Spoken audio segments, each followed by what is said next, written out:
നമസ്കാരം.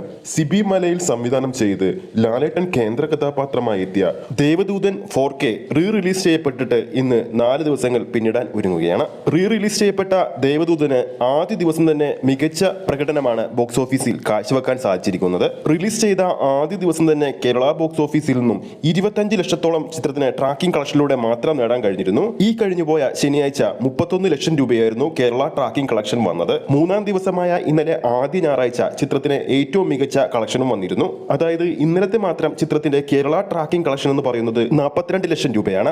ഇതോടെ 3 ദിവസങ്ങൾ കൊണ്ട് മാത്രം ചിത്രം കേരള ബോക്സ് ഓഫീസിൽ നിന്നും ട്രാക്കിംഗ് കളക്ഷനിലൂടെ മാത്രം 1 കോടി രൂപ നേടിയിരിക്കുകയാണ്. ഈ ഒരു ട്രാക്കിംഗ് കളക്ഷനിലൂടെ മാത്രം നോക്കുമ്പോൾ ചിത്രം കേരള ബോക്സ് ഓഫീസിൽ നിന്നും മാത്രം ഏകദേശം 3 ദിവസങ്ങൾ കൊണ്ട് 1 കോടി 30 ലക്ഷം 35 ലക്ഷം അടുത്തൊക്കെ ചിത്രം നേടിയിട്ടുണ്ടാകും. ദേവദൂതന്റെ 4K പതിപ്പിന്റെ 4ാം ദിവസമായ ഇന്ന് ഒരു പ്രവൃത്തി ദിനമായിട്ട് പോലും ഒരു റിലീസ് ചെയ്യപ്പെട്ട ചിത്രത്തിനെ കാണാൻ വേണ്ടി ഇന്നും തിയേറ്ററുകളിലേക്ക് മികച്ച ജനത്തിരക്കാണ് കാണാൻ സാധിക്കുന്നത്. ബുക്ക് മൈ ഷോയിലൂടെ നോക്കിയാൽ തന്നെ അത് വ്യക്തമായി നമുക്ക് മനസ്സിലാക്കാൻ സാധിക്കും. പലയിടത്തും ഓറഞ്ച് അലേർട്ടാണ്. എന്തായാലും ആദ്യം റിലീസ് ചെയ്യപ്പെട്ടപ്പോൾ പരാജയപ്പെട്ട സിനിമ ഇന്ന് 2ാം വരവിൽ ബോക്സ് ഓഫീസിൽ മിന്നും പ്രകടനം തന്നെയാണ് കാഴ്ചവെക്കുന്നത്. ചിത്രം കാണാൻ വേണ്ടി തിയേറ്ററുകളിൽ തിരക്ക് കൂടുന്നത് കൊണ്ട് തന്നെ ചിത്രത്തിന്റെ ഷോ കൗണ്ടുകളും ഇപ്പോൾ കൂടുന്നുണ്ട്. അപ്പോൾ നമ്മുടെ പ്രേക്ഷകരിൽ ആരൊക്കെയാണ് ദേവദൂതന്റെ 4K പതിപ്പ് റിലീസ് ചെയ്യപ്പെട്ട ദേവദൂതന്റെ പതിപ്പ് തിയേറ്ററിൽ പോയി കണ്ടവരുണ്ടെങ്കിൽ താഴെ കമന്റ് ചെയ്യുക. ഈ ഒരു വീഡിയോ ഇഷ്ടപ്പെട്ടെങ്കിൽ വീഡിയോ ലൈക്ക് ചെയ്യാനും ചാനൽ സബ്സ്ക്രൈബ് ചെയ്യുന്ന കാര്യം കൂടി പരിഗണിക്കുക. ഫേസ്ബുക്ക് പേജിലൂടെയാണ് ഈ ഒരു വീഡിയോ കാണുന്നതെങ്കിൽ ഫേസ്ബുക്ക് പേജ് ഫോളോ ചെയ്യുക. അടുത്തൊരു സിനിമ